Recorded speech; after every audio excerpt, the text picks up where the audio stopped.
Good afternoon, gentle beings. My name's Jason R. Merrill. I'm the proprietor slash curator of Blackbird Finery.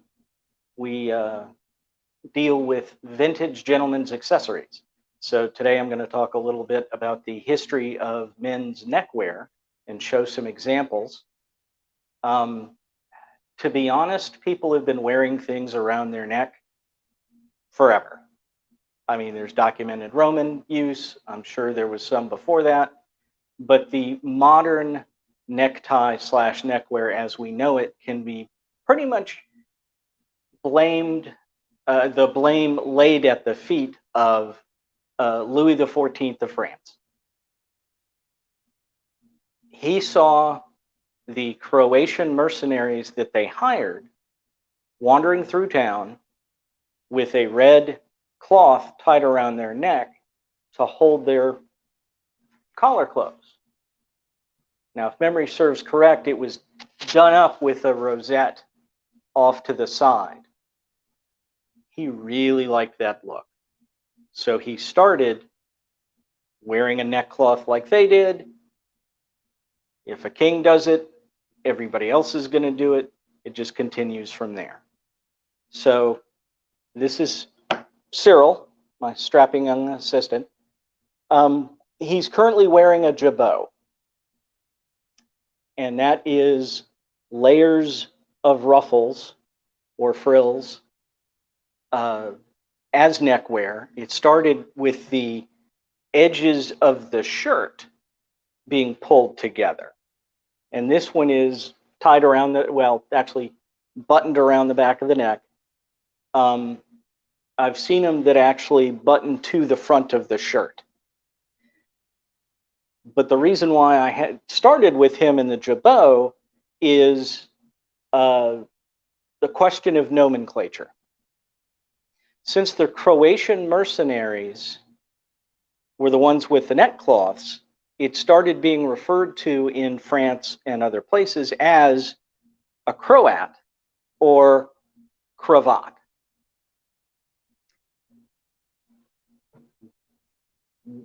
This is a cravat.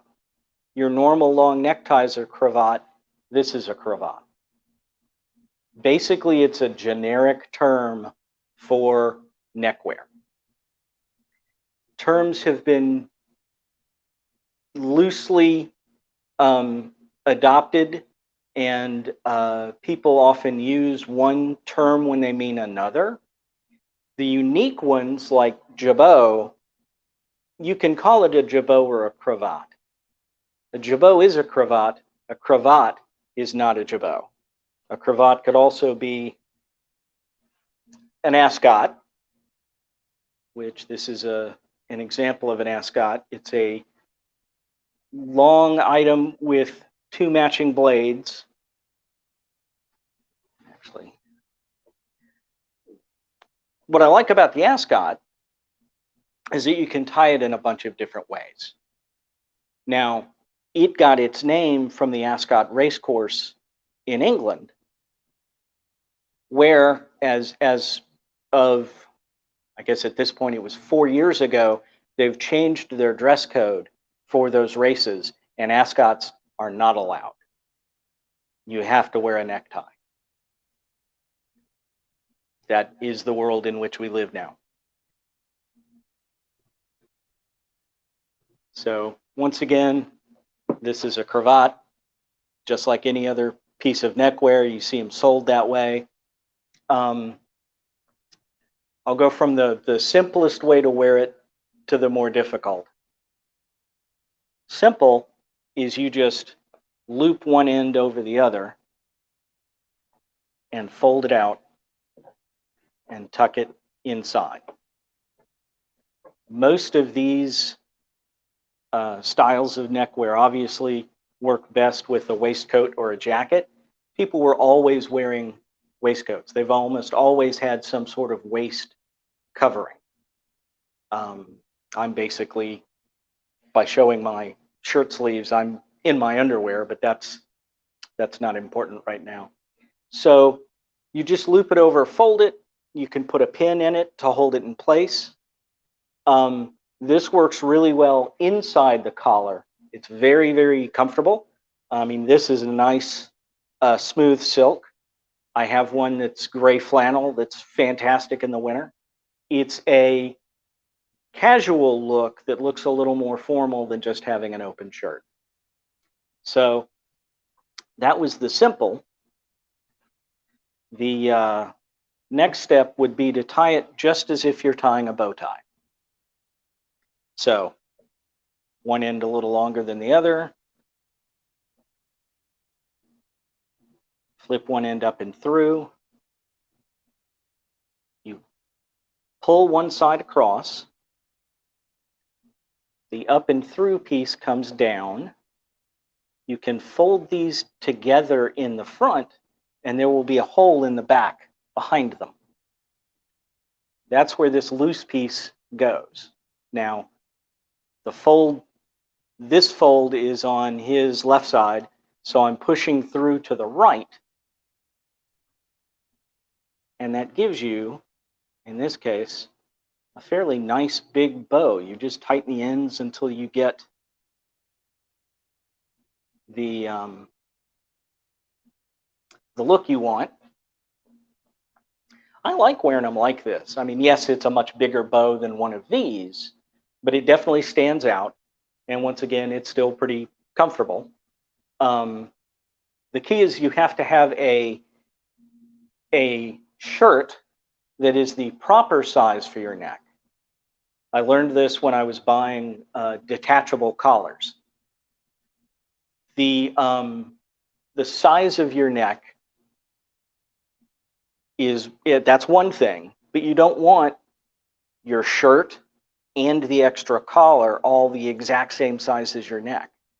That's why people don't like wearing a lot of neckwear these days, is they've not known how to properly purchase items to fit their neck. If it fits properly, it's loose and comfortable.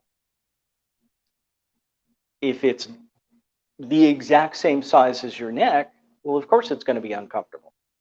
And of course, a lot of manufacturers don't stay consistent with their sizes. So what's a 15 one place might actually be a little closer to 14 3/4 somewhere else. By way of example, Cyril's neck is 15. So he needs to wear a 15.5 shirt. And if we were getting a detachable collar for him, like one of these, that would need to be a 16.5. And that way there's plenty of space between everything, and it will all just kind of float nice and comfortable. I wish I had known this when I first started buying detachable collar shirts, because I went with my neck measurement, and I was always uncomfortable. And I would have scars from the top of the neckband, I guess. I mean, they're normally starched and stiff, so that's digging into your neck. Proper sizing, proper fit is important for each item of clothing you wear. Oh,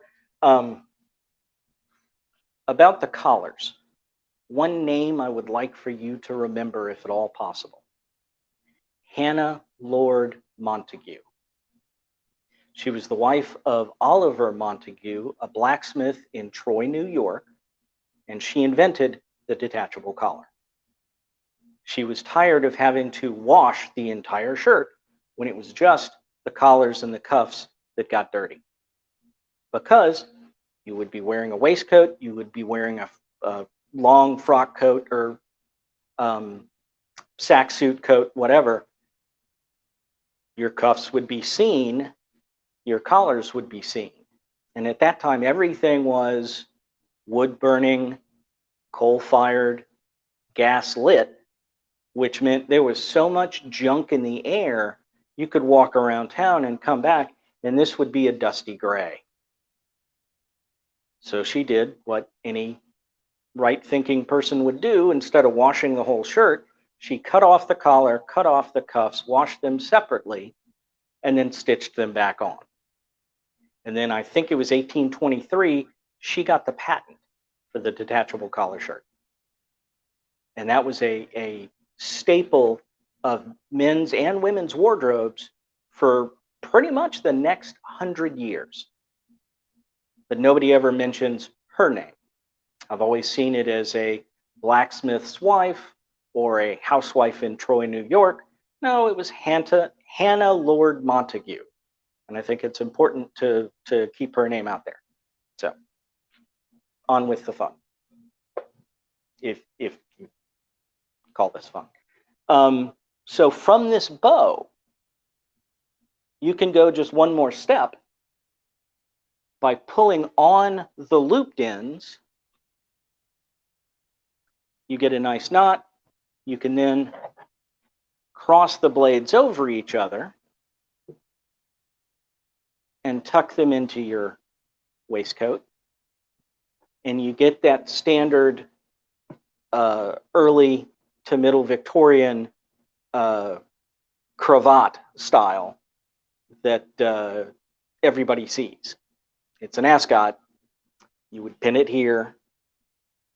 A thing about those pins is that they go through the outer layer, this whole front piece, then the inner layer, then through the first layer of the placket on the shirt, back out through that, back out through this back inner layer, then it's capped.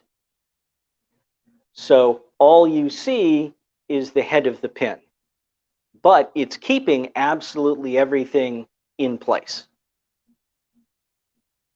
Mine always end up crooked, no matter how many times I try, but that's just me.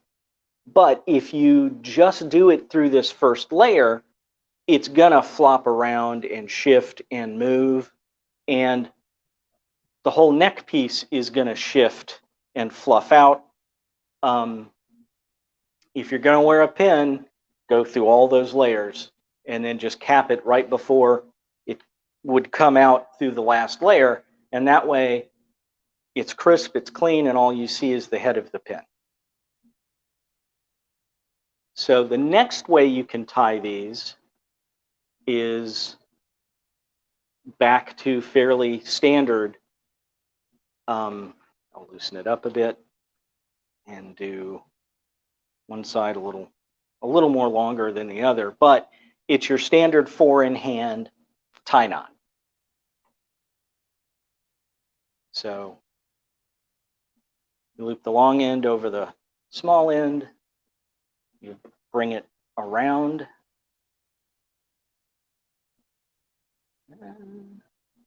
around in front, and then back up and through.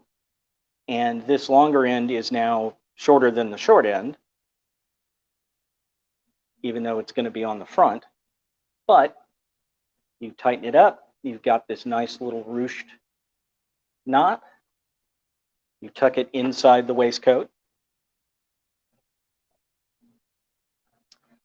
And then you can pin it through the blades. You can pin it through the knot. Whatever suits your fancy. This one, it would probably be better to have something down here since the polka dots make it a little bit, the knot a little busy. Now, there are different styles of ascots based on, I guess, whoever's making them based off an original pattern or whatever. A lot of them are based off of the way it looks once it's on, with people not necessarily understanding that it's both double bladed, but technically it's the same thickness all the way around, and it is pleated at the back of the neck. Some people cut them so there is no pleating. It's just cut in this shape. And then there are others that are cut like this, which is even a little more extreme. But when you tie it,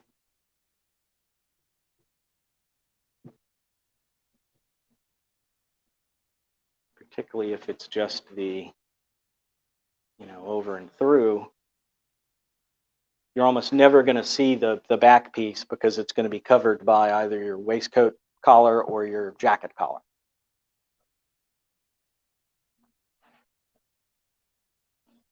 So, what was the other thing I was going to say about the Ascot? Oh, yeah, I saw one for sale that had one big blade, a pleated back end, and then the instead of another blade, it just ended in a little loop.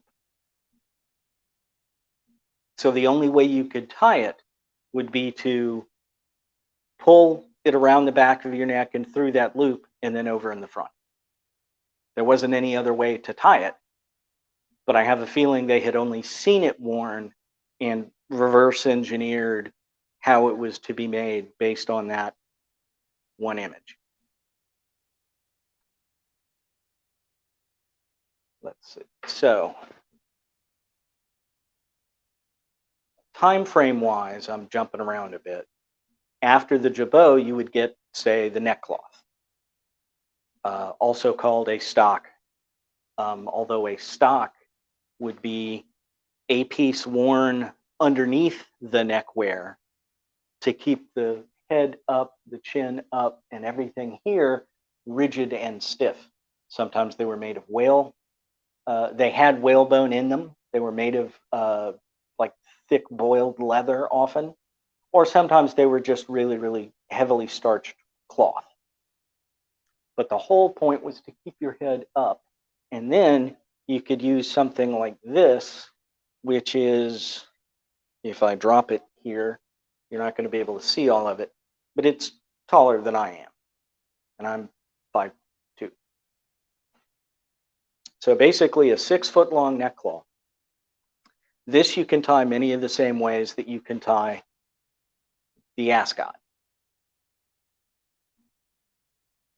The size of the finished piece depends on how you start it. If it's across the back of the neck, you can loop it around once, say, and then tie it in a bow. There, this one down, this one through the back.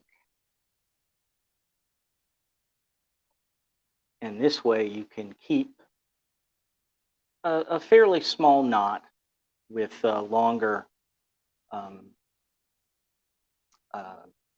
loose ends, as it were. This is the way I kind of like to wear it because it's nice, it's quick, it's simple, but it also gives you that tall band of cloth around your neck. If I wanted a much bigger bow, I would have started with it in the front and just gone around once and then tied it after making sure things were equal. And then you get a really big bow, or you can adjust it a bit, do the standard 4-in-hand.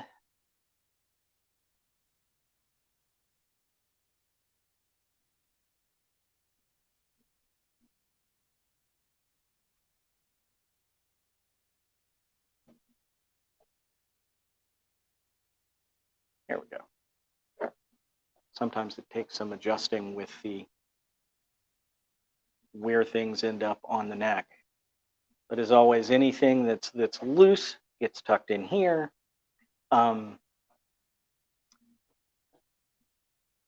So a quick side note, the song Yankee Doodle Dandy talks of macaronis. Well, there was a fashion movement called macaroni. And what they would do is they would loosely tie their neck cloth, and the loose ends they would tuck in their pocket or have them pinned to their lapel. And that was their style of wearing the neck cloths. But that's one of the reasons why they got a reputation for being dandies, which is why they got mentioned in the song Yankee Doodle Dandy.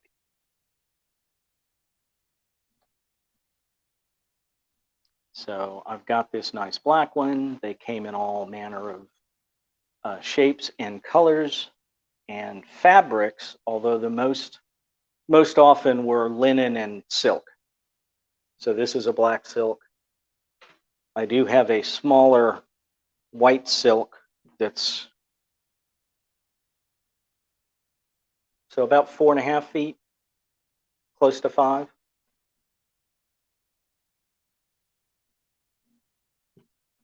And with this, I'll show a different way of tying them, which is start in front, flip it around,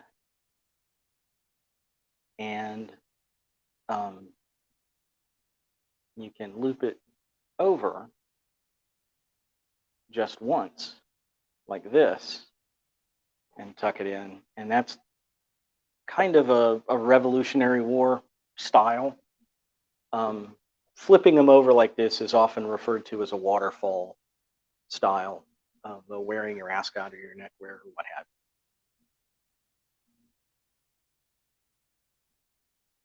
I'd like to say any questions, but I can't really hear you. Haley, is there a way to get me a question? I just realized that I have the volume on my laptop off.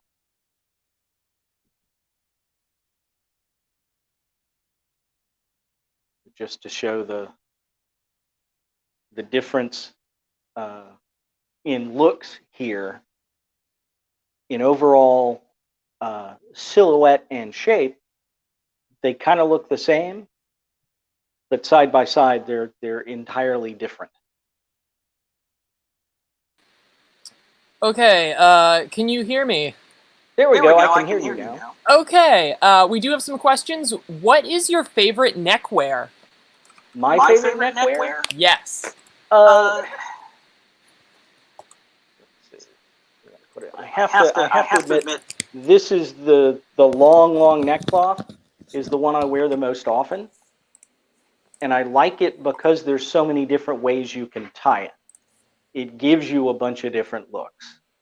But I'll freely admit, a lot of the times it will be just that small bow in front of it. And one of the things I like about that is I can leave the top button of my shirt unbuttoned and no one will ever know. So it's very comfortable that way. It's not too tight and it's nice, soft silk. I started out with just, when I started dressing a little fancier, I would wear the standard Ascots. But the more I learn about things, the more I want to try. Now, there is a book called The Art of Tying the Cravat, but it's meant for these long neckcloth style pieces. It was written, I always get my dates confused, it was early 19th century. So I want to say maybe 18 teens. The gentleman who wrote it went into great detail on how to care for them, how they're put together, and how to tie them. And there's 30-something knots in that book.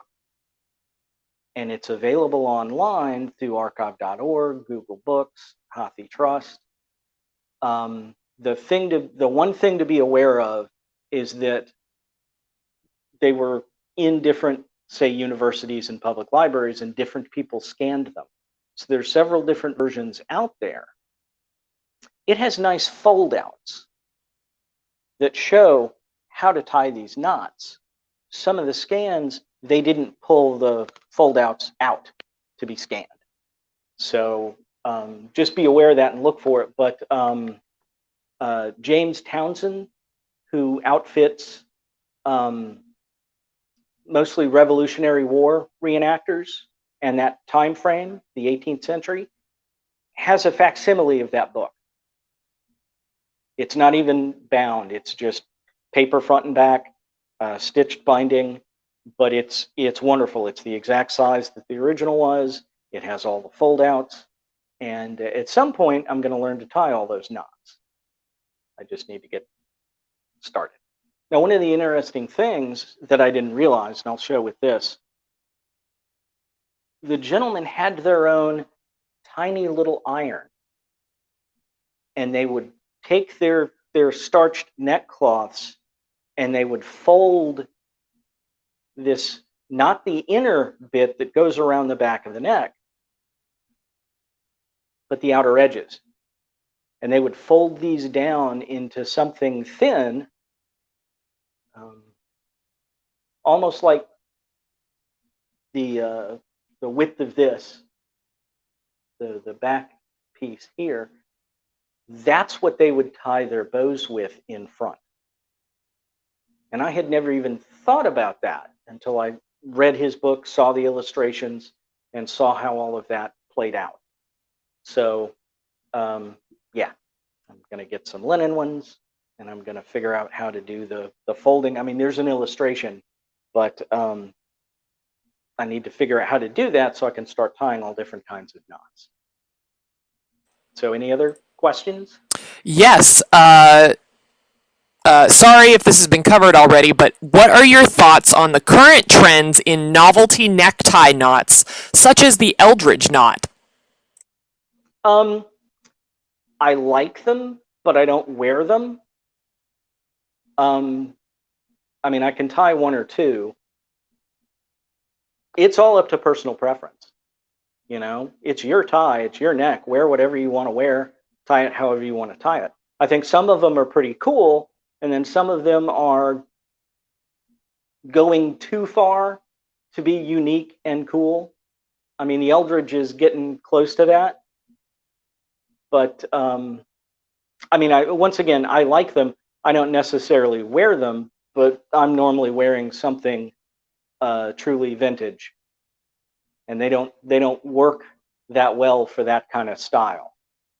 The way you date neckties, just like your long regular necktie, is not by the width, but by the height, the overall length of the tie. Because people always wore waistcoats, your long ties were much shorter because they were never going to be seen outside the waistcoat. So as wartime rationing meant less waistcoats being made because they couldn't afford the cloth, pants that were once really high were getting shorter, once again, because of the lack of available cloth. They were cutting corners wherever they could. So as the waistline dropped, the ties got longer to meet that standard. So now your necktie is going to be long enough to hit where the edge of the belt buckle is in the front of your trousers.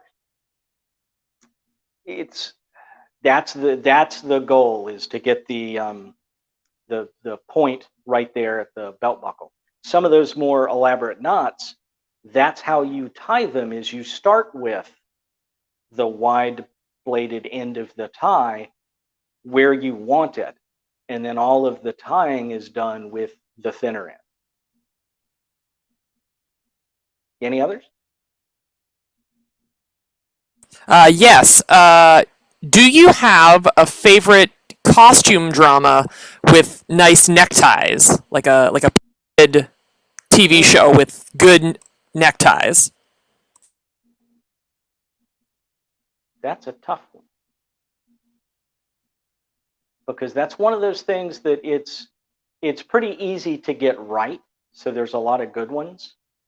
You can tell when they're kind of sloppy and they don't necessarily do their research. But unfortunately, nothing pops into my head. I liked what little bits I've seen of Outlander. Gosh, yeah, it's been a while. So in general, do period dramas, you say they do get the neckties right then? Yes, for the most part, because they're going for overall silhouette, and they don't necessarily. Some worry about all of the details. I really like all the neckwear I've seen on Peaky Blinders, but that's because that's one of the time frames I'm finding more and more I'd call it primary resource material, but it's actually one step removed since it's digital. But stuff from the teens and 20s, there's an amazing variety of trade publications out there. So you get to see what the manufacturers were offering the retailers for sale, which opens up, your possibilities rather than just looking at photos from the era or even catalog images from the era. That's another good research source. There is a Harrods for Everything catalog that is available on archive.org. It's fully scanned in. It's, I want to say, 1,500 pages, maybe more, and it is literally Harrods catalog for everything, not just clothing, but furniture, grocery items, how to outfit your Arctic or jungle expedition. It's truly amazing, and I've got it on my tablet, and that's been before bedtime reading is just scrolling through, looking at all of the amazing stuff, and then occasionally going to look it up and see if some of those things are still available. I've run across a few pieces I want, but they are prices that I don't want, so I probably won't ever get them. But the catalog itself is from 1912. So it's right in that kind of sweet spot. I never can remember the full dates of Victorian, Edwardian, what have you, but there's enough crossover. I mean, as soon as, it, say, hits a new decade, you don't throw out all your clothes and buy all new stuff. That's what the manufacturers want you to do. But particularly in the past, people would wear hand-me-downs. They would wear what they had. Things were made to last. So you could wear them over and over and over and over and over again. There's a kind of a common myth that everybody was shorter and smaller back then. If you're handing down clothes, those that fit the wider variety of people will get used first. And the smaller items will hang around because there's not that many people that they will actually fit. Larger clothes can be cut down to fit someone smaller. You can't really cut up something that's small and make it viable for someone who it doesn't fit without completely redoing the garment. I guess next, I tend to ramble. No, you're good. That's all the questions we have right now. People were finding the link to Harrod's catalog. That's truly amazing. One of the really neat things is the number of companies that are still around. You'll hit all of these recognizable names. And it's really kind of neat to realize, yeah, they've been doing, I mean, Harrods for one, I mean, they've been in business since the 1800s, but when you hit the various manufacturers like McVitie's, I think at the time it was McVitie's and Pete's, something like that. But to me, that's cool. But what I really like looking at are the men's clothing, the different styles, the different accessories that were sold. It helps me date items that I find because I can look within a particular time frame and see, for example, all the cufflinks had a bean style piece for the inner side of the wrist. Then in the, I'll have to look up the patent. Swank Manufacturing started a snap link line called Come Apart. That was their trade name for their snap links. And they, one piece fit on one side of the well, actually here I'll use zero source. So one piece fit here, one piece fit here, there was a snap in the middle. So it was very easy to unsnap, roll up your sleeves, leave them in the shirt. And that's when you're hitting the late teens, early 20s. So Art Deco is getting into the fashion, and there are an amazing variety of Art Deco snap links out there that rival just your regular toggle style or bean style. Yes, I would be wearing cufflinks, but I'm in Atlanta. It's pretty warm. Yeah, stay cool down there. Pardon? Stay cool. Don't Yeah. overheat for our sake. Oh no, I'm actually in a hotel room, so I could control my environment a little better. And the AC is cranked as down as far as they'll let it go, which is one of the reasons why I'm here. It's just the extra lights always tend to make things a little sweaty. Yeah. Another question did come in. What are your favorite color schemes slash combinations to wear? Um, I've got more burgundy waistcoats and things like that than I thought I would ever have. Part of it is what I can find. You know, I've let's see, what did I bring? I mean, here's one burgundy Ascot. I thought I had another example, but I've lately been trying to match my company colors. So a lot of black with red and gold accents. Um, my last name's Merrill. That comes from the French Merle or Merlet. That's their name for Blackbird.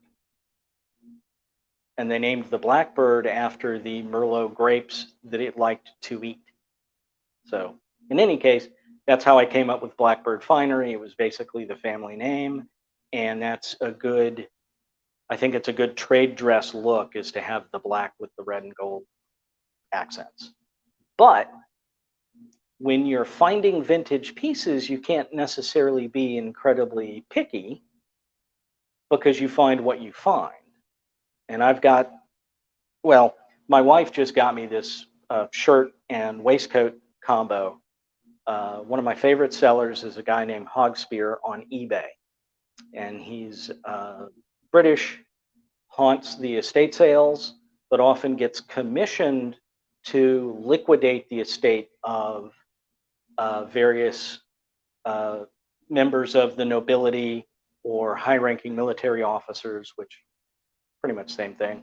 So he has some amazing pieces, and I really do like this this color of gray waistcoat.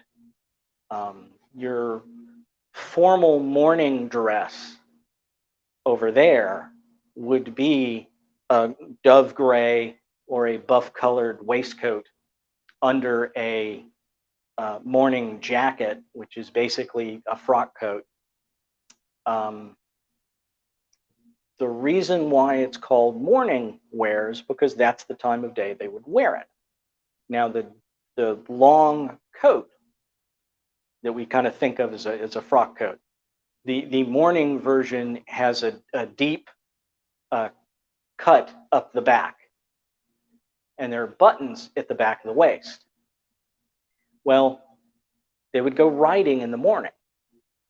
And with those very, very long coats, your modern morning dress is referred to as a cutaway coat because it is cutaway. It doesn't go all the way down in the front. That's mimicking when they went riding, they would pull those front edges up and button them to the back of the jacket.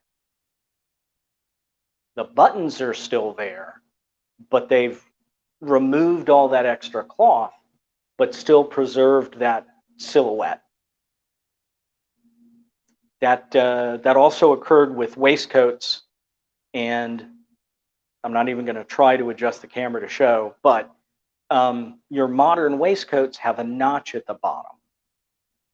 That notch is because King Edward was a little on the heavier side and couldn't do the bottom button of his waistcoat. At the time, waistcoats were cut straight across. So because the king does it, everybody else does it. So everybody started wearing the button undone at the bottom of the waistcoat. Well, that made this little open notch. So manufacturers started making the waistcoats with that notch built in. So if you're wearing a waistcoat and it's got a notch, undoing the bottom button is a matter of personal preference. You can certainly do it if you want to, but the waistcoat's already been cut to mimic that bottom button being undone. And a quick waistcoat rant, it's a waistcoat. It should cover your waist. You shouldn't see any belt buckle, shirt, suspender clips. It should properly cover your waist. Now, the problem is waistlines on trousers have been getting lower. The manufacturers haven't been lengthening the waistcoats to keep up. But to me, it looks really bad when you see somebody, particularly like catalog illustration or ad or something, and the waistcoat looks like it's 3 sizes too small. And you see, a couple of inches of shirt underneath the waistcoat, and it's like they're kind of missing the point. It's like when you see someone who has their sleeves rolled up and they're wearing arm garters. The garters were to keep your cuff at your wrist because sleeve lengths were pretty much one size fits all. You could get small, medium, large in body and neck of the shirt, but the length was kind of the length that you ended up with. Most often they were longer rather than shorter, so they could fit the most people. So the arm garter was to hold the cuff right there at your wrist, where it should be, and not, way down past your knuckles. Well, if that's the case, then when you roll up your sleeves, you don't really need that visible arm garter. I tend to stuff it down into when I roll up my sleeve if I'm wearing one, because that holds that roll in place. But there's no need for it to be visible. And to be honest, if it's visible, if you're trying for a particular period, you would have been wearing a jacket over that anyway. You're in your underwear. I had a kind of a culture shock moment. I was out eating at a fairly fancy restaurant, and there was a gentleman there with his family, and I noticed that he was having to pull his, I guess 2-year-old son off the table. But the guy was wearing a Henley shirt, so just a few buttons here at the top, fairly open collar, long sleeve, with suspenders over it, and I guess jeans or something. But you're looking at Victorian underwear right there. And it was really odd to see that in such a setting and it being acceptable. But that's me. I mean, if you're going to wear Victorian underwear out and about, I'm going to silently judge you. That's just the way it is. Any other questions? Or yes. A few more. They do like the ramble. I should assure you, but there are some specific questions. What was the moment you realized your love for this fashion? I've always been a fan of history. History was my minor. I actually have a film degree that's, a heck of a lot of use when I'm a SQL Server database administrator. But when my wife and I were getting married back in 1999, she was having a dress made. I already owned a tuxedo. I was not going to wear the thing that's already in my closet to my wedding. I wanted something fancier. So we figured, well, let's try something a little more Victorian. That's a little fancier than just, say, tuxedo and what have you. So my brother's girlfriend at the time made me a fantastic double-breasted waistcoat in a gold and black fleur-de-lis pattern and a calf-length dark purple velvet frock coat. And the buttons on the waistcoat and the frock coat came from my great-grandmother's collection that we discovered while cleaning out at one of the old family homes. So I started wearing waistcoats and ascots to fan events, and I liked the response that got, but I liked the way it felt. I was comfortable. And it just kind of steamrolled from there. And at one point, I started wearing waistcoats and bow ties in my regular everyday life. And I've been that way ever since. Cool. So yes, steampunk before steampunk was cool. What advice do you have for those looking to start building a wardrobe like this? Start going to Start building a wardrobe. building a wardrobe. Well, you get the plans, the wood, just look around at all the various sources. Find a look that you like, and then just go for it. Just keep an eye out for those pieces. Now, depending on the age of the look, some you may have to make, but some you might be able to find out there. There's plenty of historical costumers who are doing stuff. There's, the huge amount of Lolita clothing manufacturers. Not everybody does OG or men's style stuff, but there's plenty of things out there. I do a little talk called Dapper on a Dime, and one of the main features, or I guess tips, is always have a look in mind, particularly when you're out, say, thrifting. Don't just buy something because it fits and it's a good price. Do you have anything else you're actually going to wear with it? Or is it just going to sit in your closet? So know your sizes, because that really helps. Keep them written down. So when you're out shopping, you may find a great deal, but if it doesn't fit you, why bother? It's not going to get worn. Have looks in mind, and that way you won't fill up your closet with pieces that you're just not going to wear. But there's a certain satisfaction in building a look based off something, if not historical, but just something from the past. And a quick example, I had gotten a lovely suit, three-piece English heavy wool city suit from Hogspear. It happened to fit me perfectly. That's why I won the auction, because it wouldn't have fit anybody else. So I've had no tailoring done to it. But I'd never heard of Hector Pau, so I looked them up. They were a semi-bespoke clothier in England. Burberry bought them out in the late 60s, early 70s for their client list. And they would basically, it was more made to measure than, say, true bespoke. I found one of their catalogs online, and it had all your formal wear, it had all your suits for business, and then there were 2 pages of casual wear. And there was a gentleman wearing gray flannel trousers, a black roll neck shirt, and a white blazer with a red, hopefully that didn't blow your ears out, with a red carnation in his lapel. I really liked that look.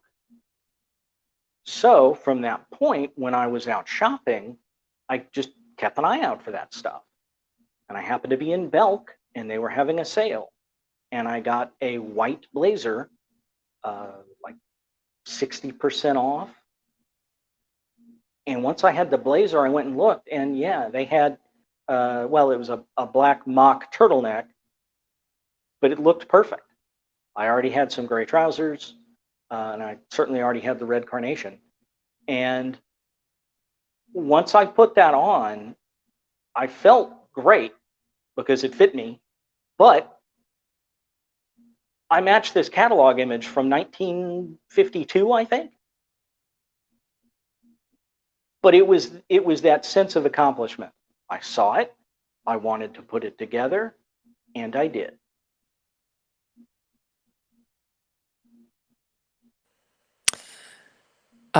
Next question. Are the Ascots usually made with silk? What sorts of fabrics are best to use when making neckwear? Silk is pretty much the go-to.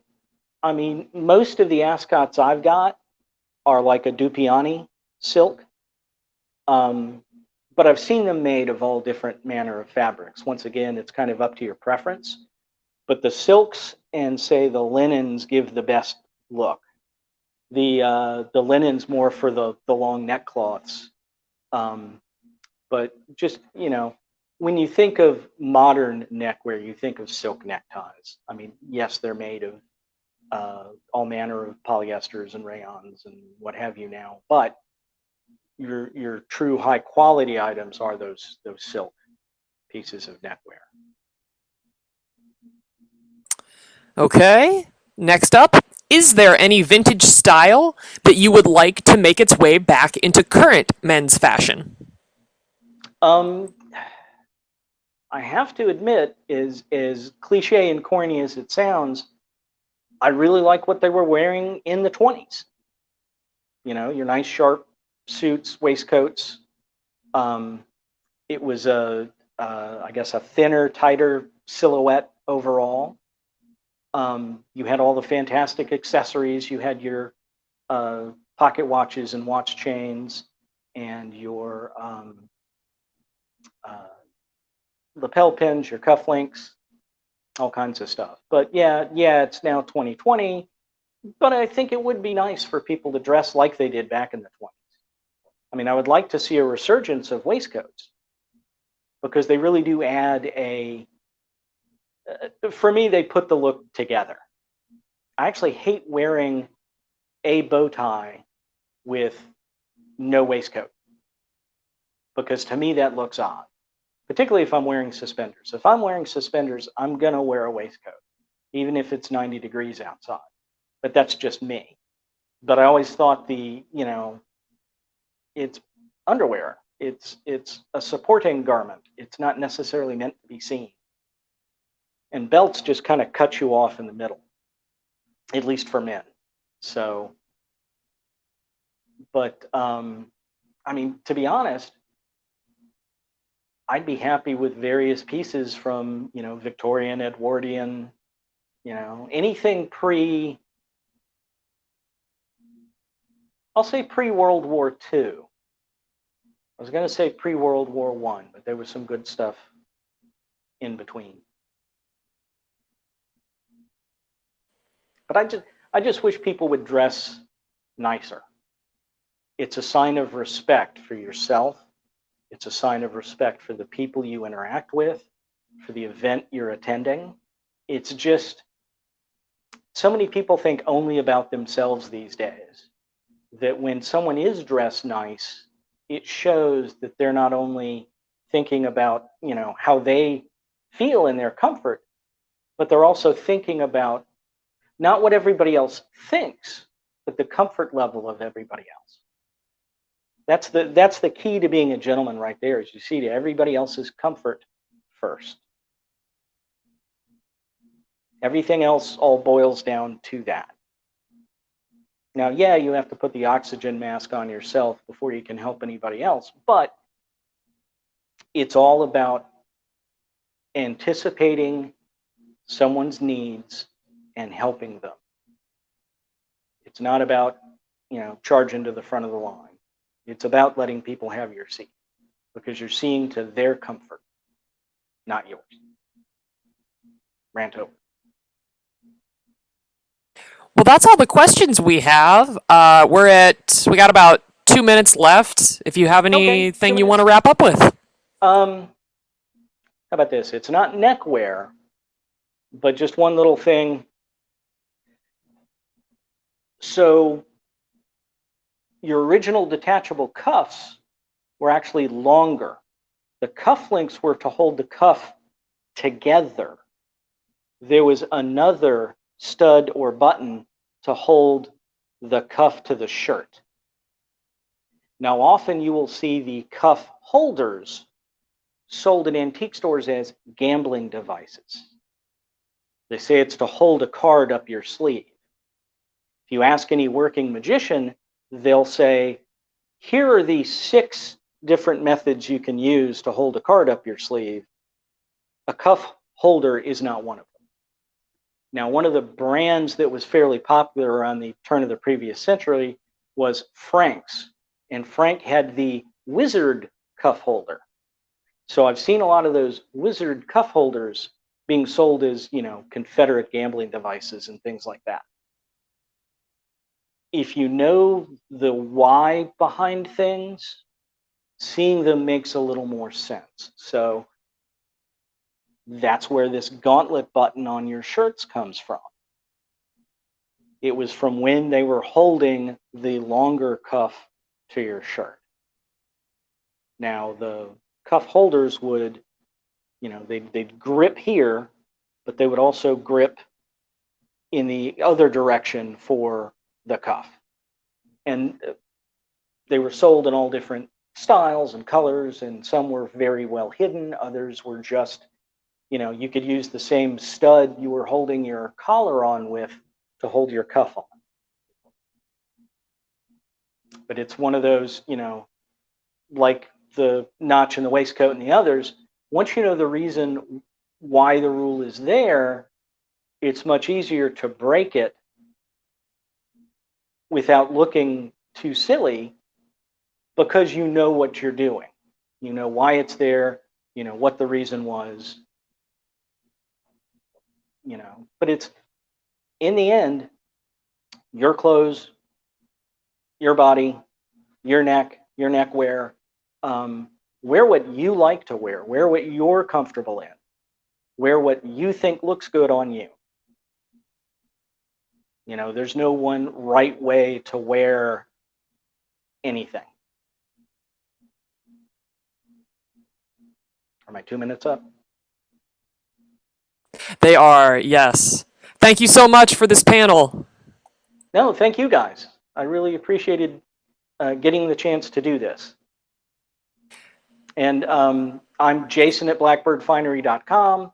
You can find me on Facebook, the web, whatever. It's all Blackbird Finery. So if you have any other questions, feel free to engage directly.